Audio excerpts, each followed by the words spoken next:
What's up guys, Jimmy Miracle here. Let me show you these Hokusai copies that I'm working on. I'm working through his book, Quick Lessons in Simplified Drawing. And you're drawing a lot of these creatures on a small scale. Little dragon figures, monks, octopus with brush and ink. And then you're studying these geometric constructions. This is of the creature up here, of how the big shapes are composed. It's a little panda. So here's the layout, and then this is the ink render with the brush. These are the materials I'm using. I am using some Kuretake Sumi ink, and I got these Menso Kuretake Zig cartoonist brushes that are really delicate and small.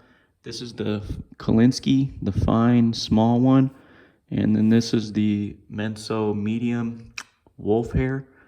So Kalinsky gets really fine, and I'm just kind of sketching these in with a pencil and then using a micron pen for that phase. And just gonna clean my brush out with some water here. Let me show you my setup of the reference, because here's my studio shot here. And I have a big computer screen here, and this is my laptop, so see how small the laptop is? This one, I blow it up, I zoom in. Sometimes I've even done some huge ones where I'll zoom the whole screen in, so you can really feel the calligraphy of the marks and try using a bigger brush. Anyways, I would draw these freehand with the pencil. And let me show you how to freehand draw these in, and kind of the first steps that you should be thinking about, because the whole point is to study the abstraction and the composition. So let me get a piece of paper here. Let's check out this panda right here on the right. What are we thinking about with this composition?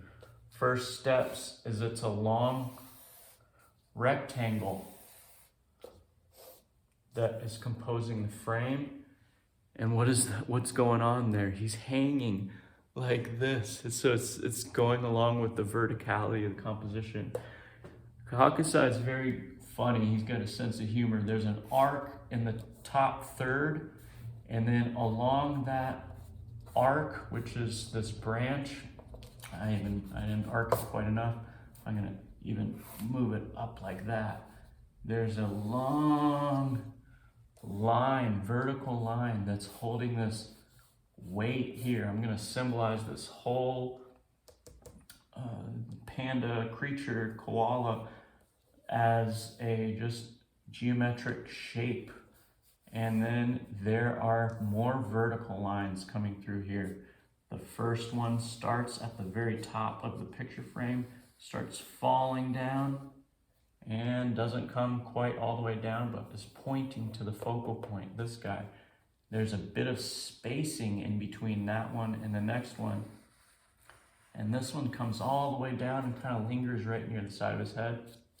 There's a smaller amount of space, so examine these spacings between the abstraction of these vertical lines. And then this one comes down, goes to about here. If you want to take this a step further and symbolize the big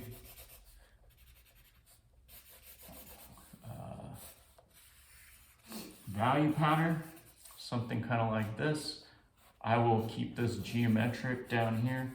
There's an opening for his face, and there's a little opening for his chest. So a little white dab within a dark mass. His hand's over there. If you want to kind of quickly sum some of these marks up here, there's some clumps going on in there. But this should kind of feel like the big abstraction of this overall render. So this takes about a minute. I would say sketching this in takes 20 to 30 minutes. Depending on your skill level, you could take longer. And then the final ink is another 30 minutes plus on top of that. So it's kind of quick and loose, get the general idea. work a little bit more in this big kind of geometric construction where you're seeing these circles, squares, big shapes, big verticals. And then that's when you start getting into using this brush, the fineness of the brush. Depending on how big your sketch is, you may have to press a little harder for some thicker marks, pull up and touch differently. So for example, in these leaves, I'm studying calligraphy, not working touch for touch as Hokusai is doing, but trying to study how he's pressing and pulling.